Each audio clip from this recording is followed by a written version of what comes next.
देखाएको छ, जुन रवैया देखाएको छ, सत्ताको यारमा रवैया देखाउनु भएको छ, अलोकतान्त्रिक छ, असंवैधानिक छ। यो विरोधमा जुन रवैया देखाएको छ, माग मुद्दा सम्बोधन गरिरहेको छैन, त्यसको विरुद्धमा सरकार लागेको छ। त्यसको लागि हामीहरू सदा जनताको पक्षमा, नेपाली जनता, आदिवासी जनजाति, मुस्लिम, थारू, महिला, ओबीसी, महासंघ, पिछडा वर्ग सबैको पक्षमा हामी सदा लड्ने तयार छौँ। त्यो आन्दोलन जारी रहन्छ, मेरो समर्थन जारी रहन्छ। म अपाङ्गता भएर पनि, म पैरको अपाङ्गता हो, दुईटा पैर चल्दैन। म 12 घन्टा बिताएर हिजो 4 बजे चढे, आज 10 बजे उत्रेको छु म गाडीबाट। म 12 घन्टा 14 घन्टा बिताएर यो पिछडा वर्ग, ओबीसी, महासंघको जुन कार्यक्रम थियो, त्यसमा जनताको जुन आदिवासी जनजाति, पिछडा वर्गको अधिकार सुरक्षित भएको छैन, त्यसको लागि सरकारले संवेदनशील भएको छैन, त्यसको समर्थन जनाउनको लागि यो सरकारको नालायक प्रवृत्तिको विरोध गर्नको लागि यो माइती घर मण्डलमा आएको। प्रकाश प्रतिकार मैलालीबाट हाल चाहिँ यता ललितपुर आज चाहिँ अब हाम्रो निरन्तर चाहिँ तपाईँको आन्दोलन उता चलिरहेको छ, जुन न्यायाधीशको विरुद्धमा होइन। आज चाहिँ यो आज यहाँ ऐक्यबद्धता जनाउन आएको म विशेष गरी जुन ओबीसी महासङ्घको जुन समिति छ, त्यो समितिलाई यहाँ सरकारले, केपी चोरले, केपी सरकारले चाहिँ खारेज गरिदिएको छ। अनि वादी उत्थान समितिको कार्यालयहरू यहाँ चाहिँ तपाईँको कब्जा गरिदिएका छन् केपी चोरले, केपी सरकारले। यसको विरुद्धमा जुन यहाँ धरना कार्यक्रम 68औं दिनबाट भइरहेको छ, यसलाई ऐक्यबद्धता जनाउनको निम्ति म यहाँ उपस्थित भएको छु। देखिहाल्नु भयो नि, दलितहरूले न न्याय पाउँछन्, न अधिकार पाउँछन्। अलिकता चाहिँ तपाईँको गणतन्त्रले अलिकता दिएको अधिकारलाई पनि केपी सरकार जस्ता तानाशाहीहरूले चाहिँ तपाईँको लुछेर लिने होइन। यी सरकारहरूले, सामन्ती सरकारहरूले दलितका अधिकारहरूलाई, पिछडा वर्गका अधिकारहरूलाई, अलिकता पाएको प्राप्तिलाई लुछेर लिने चाहिँ तपाईँको सिनो लुछेर चाहिँ तपाईँको दिए जसरी चाहिँ लुछेर लिने जुन सरकारको रवैया छ, यसको विरुद्धमा आम दलित उत्पीडित समुदायहरू, वादी उत्थान समुदाय तथा ओबीसी जुन पिछडा वर्ग जुन नेपालमा हुनुहुन्छ, सम्पूर्ण हाम्रो वर्ग एउटै हो, वर्ग एउटै भयो, हाम्रो कथा एउटै हो, हाम्रो पीडा एउटै भएको हुनाले सबै आउनु मात्र अधिकार माग्ने सम्पूर्ण नेपाली दाजुभाइदेखि पनि बहुजाति, बहुभाषी, बहुसांस्कृतिक मानव राज्य बसिरहेको छ नेपालमा। हजारौँ फुलहरूको बगैँचा नेपाल हो। दलितको मात्र अधिकार माग्ने, दलितको मात्रै न्याय माग्ने, दलितको मात्रै पक्षमा बोल्ने र अजातको पक्षमा नबोल्ने। तपाईँले एउटा राम्रो शब्दावली चुन्नुभयो, यो शब्दावलीको म खण्डन गर्न चाहन्छु। नेपाललाई पृथ्वीनारायण शाहले चाहिँ 100औं जातको फुलबारी भन्नुभएको छ, यो भाष्य नै गलत छ। यो नेपाल फुलबारी जस्तो छैन। यदि फुलबारी जस्तो भएको भए नेपालबाट चाहिँ विभिन्न जात, विभिन्न धर्म, विभिन्न भाषा, धर्म, उत्पीडित समुदायबाट एउटा सुगन्ध आउँथ्यो होला, एउटा सुवास आउँथ्यो होला। तर यहाँ के आइरहेको छ त? अन्याय भइरहेको छ, अत्याचारको गन्ध आइरहेको छ। यो चाहिँ 100औं फुलबारी चाहिँ तपाईँले यो गलत भाष्य पृथ्वीनारायण शाहले दिएको जस्तो गलत भाष्य चाहिँ पत्रकार साथीहरूले नदिनु होला। नेपाल चाहिँ गन्दै गन्धको, अन्यायको एउटा भुमरी बनिसकेको छ। दलित, जनजाति, त्यस्तै गरेर चाहिँ पिछडा वर्गहरूलाई चाहिँ सामन्ती सरकारहरूले हेर्ने रवैया एकदम फरक छ, निर्मम छ। सरकारमा तपाईँको दलित समुदाय प्रतिनिधि छैन। नेपाली काङ्ग्रेसमा जीवन परिवार दलित होइन, एमालेमा छुट्ला विश्वकर्मा दलित होइन, माओवादीमा प्रकाण्ड विश्वकर्मा दलित होइन। तपाईँले कुरा गर्दै तथ्यमा तथ्यमै कुरा गर्दैछु म। सुन्नुहोस्, 1-2 जनालाई पात्र बनाएर, 1-2 जनालाई प्रतिनिधित्व बनाएर 13% 60 लाख दलितलाई तपाईँले बहिर्गमन गर्न मिल्दैन। 60 लाख दलितको जति जनसङ्ख्या छ त्यो अनुसारको प्रतिनिधित्व यो देशमा छ त? सरकारमा सुन्नुहोस्, केपी सरकारको चाहिँ तपाईँको मन्त्रालयमा 1 जना दलित छ त? कैयौँ चाहिँ तपाईँको सरकार बदलिए, 1 जना पिछडा वर्ग, 1 जना चाहिँ दलित मन्त्री भएको अवस्था छ। निर्णय सुन्नुहोस्, प्रधान न्यायाधीशको पदमा 1 जना दलित छ, प्रधानमन्त्री अहिलेसम्म 1 जना दलित छ, राष्ट्रपति 1 जना दलित छ। 13% दलित चाहिँ तपाईँको भुमरीमा एउटा चाहिँ तपाईँको अन्यायमा, थिचोमिचोमा, सामाजिक राजनीतिक बहिष्कारमा चाहिँ परिरहेका छन्। तपाईँ 1 जना छविलालको कुरा गरेर तपाईँले चाहिँ समग्र दलितको पीडालाई बन्द गर्न मिल्दैन। त्यसो भए दलित समुदाय अधिकार पाएको छैन भने विभिन्न पार्टीमा जाने, किन एकताबद्ध नभएर पार्टी किन नखोल्या, किन चुनाव नलडेको, किन अधिकार प्राप्त किन लड्ने छिया भएर छुट्टिने? जुन नेपालमा जुन एउटा ब्राह्मणवादी राज्य सत्ता, एउटा चाहिँ तपाईँको जुन एउटा जातिवादी नस्लवादी राजनीति छ, यो राजनीतिले चाहिँ समुदायभित्र पनि विखण्डन गरेको छ। कामी तपाईँको चाहिँ सुनार भनौँ एउटा वादी सार्की विभिन्न चाहिँ तरिकाले विखण्डन गरिदिएको त यो भ्रमणवादले हो नि त। यो भ्रमणवादको विरुद्ध चाहिँ तमाम 60 लाख दलित समुदाय कि एक ढिकामा आउनुपर्छ। तपाईँले भन्नुभयो हामीलाई अधिकार कसरी दिएको छ, अधिकार दिएको भयो 68 दिनबाट हामी यहाँ धरनामा बस्थ्यौँ होला त। उहाँ दिदीबहिनीहरू चाहिँ धरनामा बस्नु अलिकति पाएको चाहिँ जुन एउटा वादी उत्थान समितिले एउटा चाहिँ अधिकार जुन पाएको थियो उनीहरूको अधिकारलाई नै कुल्चिने प्रयास त केपी सरकारले गर्नुभएको छ। दलितमाथि सयौँ घटनाहरू बलात्कारका घटनाहरू घटिरहेका छन्, हामीले न्याय पाएका छैनौँ। कसरी यो दलितले चाहिँ यो फुलबारीको देशमा बस्न सकिरहेका छन् त? फुलबारी पूर्ण देश होइन, दलितहरूलाई यो खिचिएको छ, पिछडा वर्गलाई यहाँ चाहिँ तपाईँ खिचिएको छ। तपाईँको चाहिँ एउटा हिलोको फोहोर जस्तै हामीलाई सोचिएको छ। यो नेपाली समाजले बुझ्न जरुरी छ। हामी पनि मानव हो, यो देशको नागरिक हो। यो देशको नागरिक होइन भने हामीलाई छुट्टै देश देऊ, छुट्टै भूगोल देऊ, होइन भने यो देशको नागरिक सरह बाँच्न दिन्छौँ भने यो सरकारले यो न्यायालयले हामी चाहिँ तपाईँको उत्पीडित वर्गलाई बाँच्न दिनुपर्छ, बस्न दिनुपर्छ। हाम्रो अधिकारलाई संविधानमा लेखेको मात्र छ, व्यवहारमा कार्यान्वयन भएन भने अब आँधीबेहरी आउँछ देशमा। मेरो नाम जिल्ला माधवनगर वार्ड नम्बर 6। म नेपाल पिछाडा ओबिसी महासङ्घको क्षेत्रीय अध्यक्ष र यो आन्दोलन अहिले मेरो नेतृत्वमा र हाम्रो महासङ्घको नेतृत्व धेरै दिन तपाईँले देख्नु नि धेरै दिन नभनुहोस् 2 दिन म बिरामी भएर 2-3 दिनदेखि आउन सकेन। त्यही भएर म घरमै रेस्टमा थिएँ। अध्यक्ष भइसकेपछि ठ्याक्क भन्नुहोस् कि यो आन्दोलन उभिसिक्यो, यहाँबाट के प्राप्त हुन्छ र आजका दिन ओबिसी महासङ्घ के खोजिरहेको नेपाल सरकार? हामीले यो आन्दोलनको उद्देश्य भन्नुपर्दाखेरि एकातिर हामीले यो देशमा जति पनि परिवर्तनहरू भए सबैमा कहीँ न कहीँ यो पिछडा वर्ग, दलित, वादी, आदिवासी जनजाति लगायत उत्पीडनमा परेका तमाम जनसमुदाय, महिला दिदीभाइ दाजुभाइहरूको ठुलो यसमा योगदान छ। तर दुर्भाग्य के हो भने परिवर्तन भइसकेपछि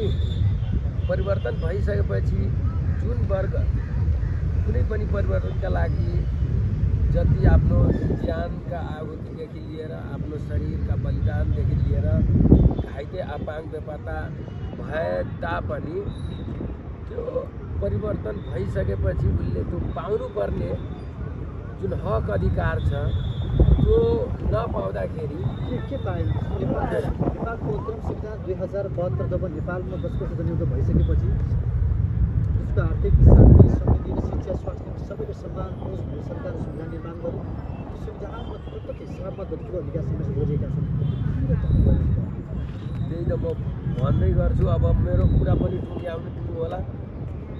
संविधान बनायो, संविधान 2072 जब जारी भयो नि ठुल्ठुला नेता राजनीतिक दलहरूले के भन्यो? विश्वको सबभन्दा उत्कृष्ट संविधान नेपालको संविधान हो भन्यो। तर संविधानले जे हक अधिकार दिएछ, समानताको हक हुनेछ, समावेशता हुनेछ, पूर्ण समानुपातिक हुनेछ भनेपछि कहाँ पायो त हामी? शेरबहादुर देउवाको बुढी श्रीमती पिछडा वर्गको कोटाबाट माननीय बन्ने होइन। अब त्यस्तो भयो। त्यस्तै अब ठुला जति पनि छ नेताहरू, राजनीतिक दलहरू सबै काङ्ग्रेसले भोट हाल्ने, माओवादीले भोट हाल्ने, एमाले भोट हाल्ने होइन, उनीको झन्डा प्रयोग गर्ने, अन्तमा आएर शेरबहादुर गाली गर्ने, केपीलाई गाली गर्ने, पटनालाई गाली गर्ने, तपाईँ एकदम उभिन नसक्ने, भोटहरू बेच्ने होइन, अनि उनीले मतदान गर्ने भोट बेच्नेको सवाल आउँदाखेरि नि जुन काङ्ग्रेसले भोट देशमा जुन समुदायमा शिक्षाबाट वञ्चित गरिसकेपछि नि तपाईँले जे गर्न पनि सक्नुहुन्छ। जब म भन्छु नि भन्न दिनुहोस् मलाई, शिक्षा जहाँ हुँदैन नि, जहाँ अहिले पनि गएर हेर्नु न, पहाडका कुना कब्जामा गएर हेर्नुहोस्, मधेसमा जानुहोस्, म भन्छु त्यहाँ त अझ 80% जति अशिक्षितहरू छन्।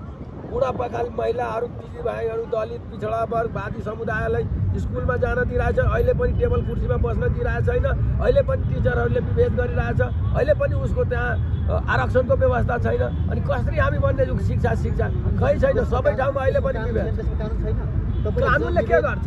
तपाईँले अहिले पनि हेरिराख्नु भएको छ, कानुनमा के छ? न्यायाधीश को छ त? सबै बाहुनवादहरू छ, सबै ब्राह्मण छ, उच्च जातिका छन्।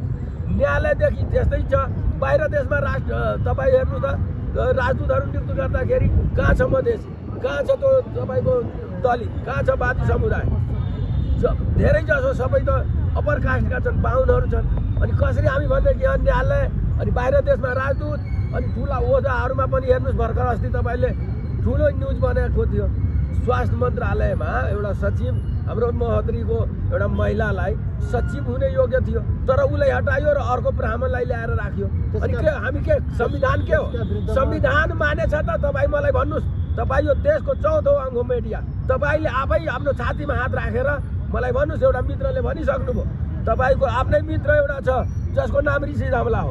हामीले पत्रकार सम्मेलन गर्दाखेरि उसले हामीलाई 30,000 35,000 ठठाउने, अनि हाम्रो कार्यक्रम हुँदा नआउने, उसलाई खल्तीमा 10,000 20,000 50,000 हाल्थ्यो भने ऋषि धमला दौडेर जाने। उसलाई लाज शरम छैन? त्यो धमलालाई गएर भन्नुहोस्, ए धमला तिमी पनि भित्र खोरमा हुँदाखेरि महासङ्घले तिमीलाई प्रेस विज्ञप्ति निकालेर दबाब दिएर सरकारले हामीले निकालेको त्यो धमलालाई। उसलाई अलिकति शरम छ? अस्ति एकचोटि आयो अरूको रिपोर्टिङ गर्न, अनि हाम्रो साथीहरूले भने धमला आयो भाइ यो फाटालाई नबोलाऊ यहाँ। हामी अस्ति नै उसको कार्यक्रममा गएर रिपोर्टर्स क्लबमा प्रोग्राम गरेँ, अहिलेसम्म एकचोटि पनि त्यो कार्यक्रममा पनि आउँछु भन्नुभयो, आउनु भएन। तर म भन्दैछु तपाईँको मिडियामा पनि तपाईँको त्यस्तै घुसपेट छ, सरकारको इसारामा मिडिया पनि जान्छ। अहिले हाम्रो साथीले भन्नुभयो यो मिडिया भनेको के हो त? स्वतन्त्र हिसाबले आफ्नो कलम चलाउनु पर्छ, सत्य तथ्य ल्याउनु पर्छ नि। अनि 68 दिन भइसक्यो मिडिया कहाँ लुकेर बसेछ? हामी त कतिपयले भन्छ तपाईँको सङ्ख्या थोरै भयो, के हामी यहाँ ल्याउने त? 1 लाख मान्छे ल्याउने, 2 लाख ल्याउने? हामी लुटेर राख्यो हो? यी भ्रष्टहरू जस्तो यो लुटेर राख्यो, हामीलाई तल भाता हो? कहाँबाट ल्याउने हामी? भोलि हामी पनि त्यस्तै अब तालिम दिन थाल्यो भने बम बनाऊ बरुद बनाऊ नेताहरूलाई हान भनेपछि अनि राम्रो हुन्छ त? हामी त्यतातिर जाँदैन। त्यही भएर हामीले शान्तिपूर्ण हाम्रो आन्दोलन हो, हामीलाई धेरै चिस्काउने काम भयो भने यो देशले ठुलो ठुलो मूल्य चुकाउनु पर्छ। हामीलाई हाम्रो यो भित्र बम बनाउने काला भएका छन् दलितहरू, हात हतियार बनाउने काला भएका छन्, सबै थोक काला भएका यी जातिहरूको आन्दोलन हो। कसैले चिस्कायो भने त्यसको परिणाम उल्टो हुन्छ। म भन्दैछु तपाईँहरूको माध्यमबाट।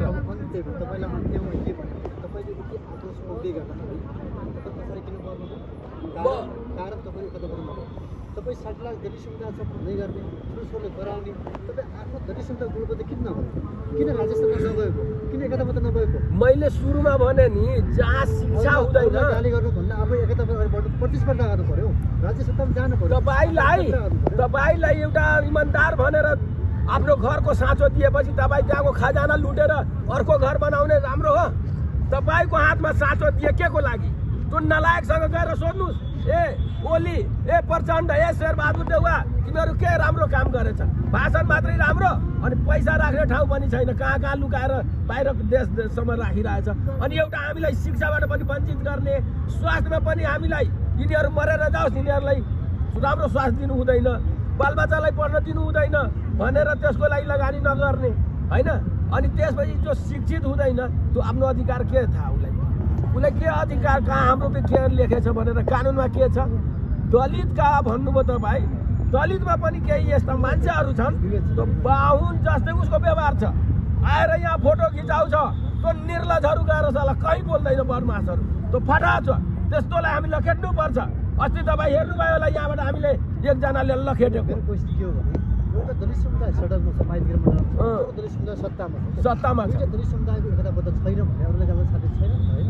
तपाईँ जस्तै अर्को दलित पनि सत्तामा छ, सांसद छ, मन्त्री छ, मान्य छ, भत्ता खाएको छ, सत्ता चलाएको छ, गाडी चलाएको छ भने तपाईँहरूको नैतिक छ, पीडामा हुनुहुन्छ। तर तपाईँसँगैको अर्को साथी, तपाईँसँग अर्को दलित समुदाय सत्तामा छ, किन बोल्दैन? जुन नबोल्नुको कारण के हो भने जुन लोगो पाएछ नि उसले, मैले पटक भनेको छु त लोगोवाला मान्नेहरूलाई अलिकति पनि नैतिकता छ भने तपाईँले लोगो शेरबहादुरको मुखमा फालिदिनुहोस्, देउवाको मुखमा फालिदिनुहोस्, त लोगो प्रचण्डको मुखमा फालिदिनुहोस्। यो लोगो फालेपछि तपाईँले भोलि पर्सि यी तीनटा समुदायले तपाईँले राष्ट्रपति, प्रधानमन्त्री, उपराष्ट्रपति र सबै निकायमा दलितवादी ओबिसीको सबै अधिकार पाउन सक्नुहुन्छ। यति क्षमता छ। तर यी नलायकहरू बाहुनवाद हो, त्यहाँ गएर बाहुनकै रीतिरिवाज सिकिसकेछ, बुझ्नुभयो? त्यही भएर यिनीहरूले ओलीलाई कोही बा भन्छ, अस्ति कोइरालालाई पनि त्यस्तै बा भन्थ्यो होइन, त्यस्तै यी देउवालाई पनि बा भन्ने उसको बानी परिन्छ। गुलामी गर्ने उसको बानी हो, हामीहरूको छैन नि। त्यही भएर हामी यहाँ सडकमा छु, ऊ गुलामी गर्दैछ, भोलि पर्सि उसलाई लखेट्छ। हाम्रो यो आन्दोलनले अर्को रूप लियो भने, हामी सशक्त रूप लियो भने, यी दलित होस्, वादी होस्, ओबिसीको होस्, यी माननीय मन्त्रीहरूले लखेटी हान्छ मान्छेहरूले।